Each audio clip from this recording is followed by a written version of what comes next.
Armas registradas em nome de Jair Bolsonaro devem ser entregues nesta segunda-feira. A medida cumpre decisão de Alexandre de Moraes, que deu 48 horas para que as 8 armas vinculadas ao registro do ex-presidente fossem entregues à Superintendência da Polícia Federal no Distrito Federal.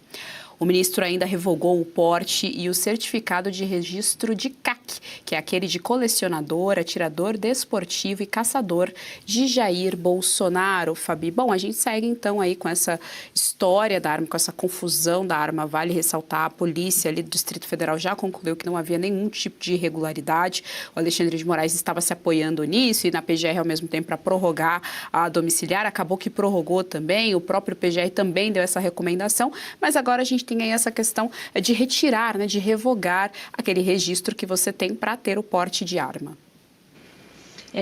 Na verdade, deu problema para o militar que estava que estava com o porte dessa arma, que estava transportando essa arma. Ele foi indiciado justamente porque não havia autorização do presidente Bolsonaro de portar essa arma. Mas existe uma confusão neste processo e como se trata do ministro Alexandre de Moraes, não quer dizer que eu, que sou do direito, não saiba. É que, de fato, as decisões do ministro Alexandre de Moraes têm chamado a atenção porque, além de serem irregulares, fora da lei mesmo, não é nenhum termo, também elas às vezes são esdrúxulas e de que não dá para compreender. É também dito que ele solicitou, então deu 48 horas para que o Exército entregue as armas do presidente Bolsonaro, sendo que a defesa estava levando, realmente, como você noticiou aí, para a Superintendência da Polícia Federal. São 10 armas no total, 2 já estavam custodiadas num daqueles processos antigos lá que discutiam joias, de recebimento presentes do presidente Bolsonaro. Parece-me que 2 eram presentes.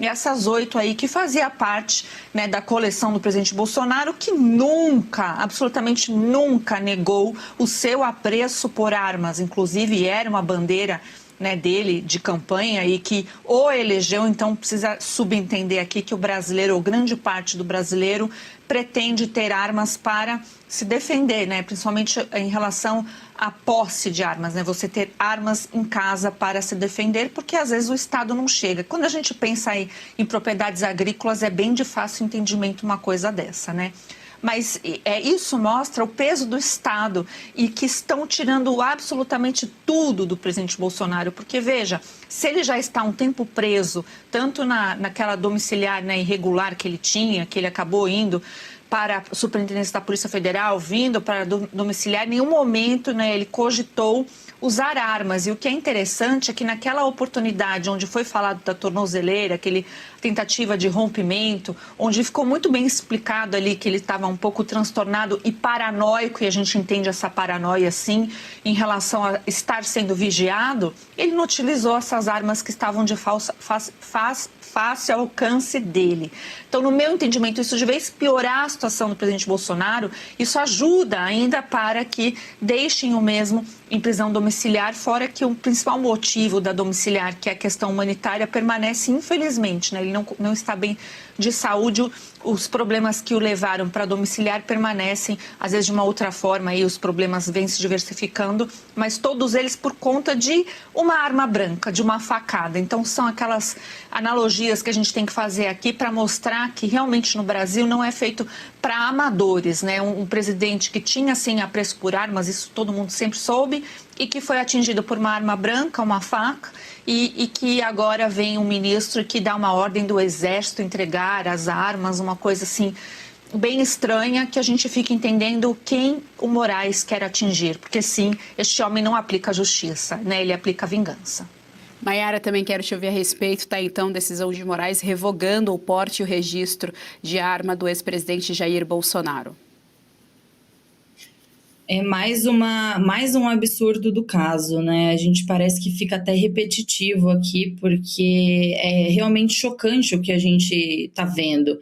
o próprio processo reconheceu que não houve uma falta grave, nenhuma violação de prisão domiciliar comprovada, nada. E mesmo sem infração nenhuma, ainda assim veio mais uma medida, mais um recolhimento. E aí eu fico pensando no contraste, né? Porque o cidadão que quer ser CAC, ele tem que passar anos comprovando uma idoneidade, fazendo curso, renovando o laudo psicológico, provando que tem bons antecedentes o tempo inteiro.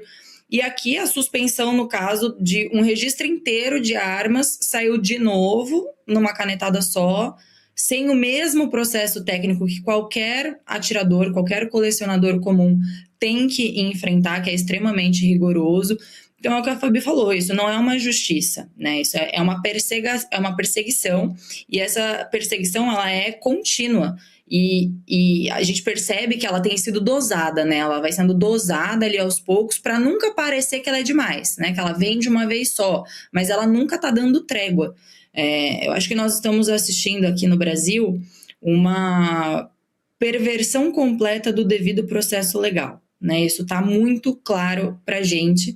A justiça penal ela foi transformada em uma espécie de um torniquete político, né? A corda ela está sempre esticada ou afrouxada, mas nunca com base nos fatos jurídicos, realmente. Está sempre de acordo com a conveniência do momento. Quantas regras, né, do jogo já foram mudadas, foram ignoradas, destruindo a própria essência da segurança jurídica. Então, é um abuso. Esse abuso ele tem sido tratado pela imprensa, pela grande imprensa, inclusive, como se fosse normal, né? Como se fosse uma normalidade jurídica.